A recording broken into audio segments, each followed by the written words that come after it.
How's it going, everybody? Welcome to Weedy Tech and also to my look at the Gigabyte Aero 17 HDR. Now, I have actually taken a look at pretty much every generation of Aero laptops and I love seeing how they just improve over time. I even own the previous Aero 15 OLED right there, which is just a dream to edit on because of that beautiful OLED display. Now, even though the Aero 17 HDR does not feature an OLED screen, I actually mistook it in the beginning when I did my unboxing video that it actually was, and that's just how good the screen actually is, even though it's just an IPS display, so it's very, very close, but we'll get into that a bit later. Now, jumping into the specs of the Aero 17, it does come in a few different models, but the version that I have here comes with the 8-core 16-thread i7-11800H, an RTX 3070, which can also go up to a 3080 if you wanted to. Memory-wise, you do get two DDR4 SODIMM slots with a max capacity of 64 gigabytes. For storage, you do have space for two NVMe SSDs, one of them being PCIe Express 4 and the other one PCIe Express 3. And then finally, for pricing, the Aero 17 HDR is starting at around $2,000 or 48,000 Rand for you in South Africa for my model, and then $3,000 for the top spec. But probably the craziest thing about the laptop is all of those specs, and again, 17 inches, actually fits into a body that's only 20 millimeters thick and only weighs around 2.8 kilograms, which is a perfect combination between mobility and then also power. Of course, you do get some laptops that's thinner and lighter than that, but usually they don't perform as well because they thermal throttle quite a lot, and this one, that's not really going to be that big of a problem. So then for the thinner body, you do get this very sleek matte black aluminum shell that doesn't feel cheap at all. It still attracts fingerprints, but not as bad as some others, even the 15 behind me there. At the back of the display, you do get the white Aero logo, which does look very stylish and doesn't draw too much attention, especially if you're in an office or so on.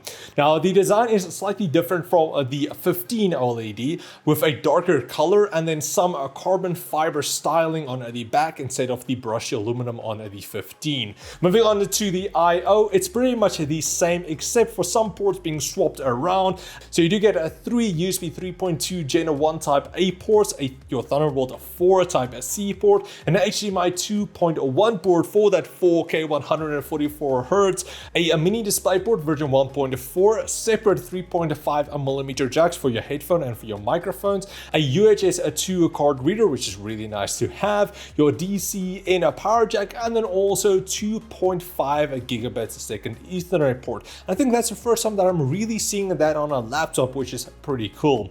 Now, I still think the right side does get a bit cluttered, as most of your ports, including your power connector, sits there, so it can sometimes get in the way of your mouse, especially if your mouse does have a cable, so just be mindful of that. But I do again appreciate the full UHS 2 card reader built in, because for a content creator like myself, it's very handy to just pop out my SD cards from my cameras and pop it into the laptop directly. When lifting up the screen, which you can of course do with a single finger, you are greeted with the per key RGB backlit keyboard. The switches does have a very nice soft and silent key press, and after almost a year on the 15 with the same keyboard, I've had no issues yet. But I will say that it's a bit more comfortable on the 17 because of for my wrist, because of the larger body. The medium-sized trackpad still feels the same and is very good with a nice smooth and precise tracking. For some extra security, if you wanted to, you do also have a built-in fingerprint reader on the trackpad. Now, as for the main feature that makes this laptop stand out above its competition, and that is going to be that 17.3-inch 4K IPS display. Now, like I mentioned in the beginning, at first I actually thought that it is an OLED panel when I first did my unboxing video, but it's not. It's just really that good, and it's most likely because it's pre-calibrated beforehand by X-Rite, and it does have a 100% Adobe RGB color accuracy, which is really good. That's not something that you really see on a lot of displays or laptops. It's usually some sRGB or so on, but having full 100% Adobe is really, really good. Now, viewing angles is also very good because of the IPS display, and then also brightness was good as well at 450 nits. Now, like the name implies, it does feature HDR, but unfortunately it's only HDR 400, which isn't really anything to brag about. So there is the option of having HDR content at HDR 400, but I would rather say if you are looking for HDR like screens or content, you might want to go rather for like something that has HDR 600 or above. Preferably just go for HDR 1000 because that is really where you see a big difference. But you still have it so you can use it at least. But still, it does have a beautiful display, and it's really all that I would need if I want to have a laptop for my content creation, if I want to color grade or so on. I pretty much do everything on my Aero OLED, but if I had this one, then I would just do everything on that one, even though this one has the OLED display, this one doesn't, but it's so close and actually has a better Adobe rating than this one. So it's just really good. Now, if you wanted to game on, it is unfortunately only a 60 Hz display. Looking forward to seeing a 4K 144 Hz on a laptop, but it's still very usable, and if you're used to 60 Hz, then it's going to be fine. But if you wanted to, you can get a second external display, maybe running at 240 Hz, and then you do have the best of both worlds. An extra display at 240 Hz, maybe a bit bigger, 27 inches or something, and then you do have your powerhouse over here with that beautiful display for all of your color grading. Now, I'm also happy to see that the hinges on the 17 is a bit stiffer compared to the 15. If you do bump the table a bit hard, the screen will wobble on the 15, but on 17 it's much better. Now, moving on to speakers, you do get a 2-watt front and bottom firing speakers that was decently loud and crisp and above average for most laptops, but it's still no sub, which means the bass was a tiny bit lacking. And then this is now the microphone and the webcam, and again it's mounted at the bottom. It's looking directly into my nose, which doesn't look the greatest, and the quality is okay enough. It's also not great, but it's a webcam that you can use, and the bezels is at least quite thin. Then just before we get into the performance, let's talk about cooling, because this is usually a problem for these thin and light high performance laptops, especially if you don't have an aircon in your room like I had, which does push up the temps quite a bit. So the Aero 17 does feature two fans, one for the GPU and one for the CPU, and on idle it hovered around 40 degrees for both CPU and a GPU in a South African summer, which is really hot, and also in a room without an aircon, so just keep that in mind. Your temps will be much better if you are in a cooler environment. The fans on idle was also very pleasant. You can slightly hear them hum, but it's not loud at all, and even on max fan settings they do get pretty loud, but it's not that loud and that annoying pitch that you sometimes get. So that's currently max fan speed for the 17. I actually want to hear the difference between the two.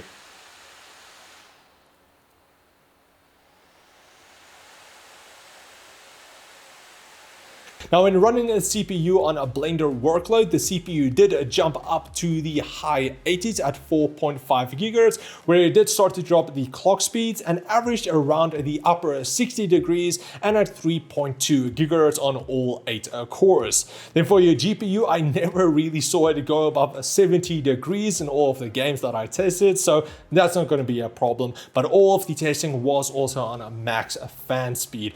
Keep that in mind. So then jumping into the performance, again, I had the RTX 3070 with the i7-11800H. I tested some games in 4K, but in all honesty, me personally, I would just play all of the games in a 1080p to get that extra frames, and because the display is so crisp already, it doesn't really matter that much. But I was able to run every game at max settings, where it ranged from 70 to 170 frames in 1080p and 31 to 62 frames in 4K. But of course, you can also lower your settings in 4K to get that extra frames. In Fire Strike and Time Spy, the 17 kind of lost to the Aura 17, which I reviewed a while back, but that's also because it does have a much thicker body with better cooling and a higher TDP RTX 3080. As for Blender, the Aero 17 HDR was the fastest laptop by quite a bit, and just falling behind the i9-9900K, so comparable to something like the i7-9700K, which is really good compared to a desktop CPU. that does also run a much lower TDP at between 40 to 50 watts. So pretty good there. Now in the Cinebench R23, I did see a nice boost in performance compared to the 10875H, and it's also again quite close to the 19900K.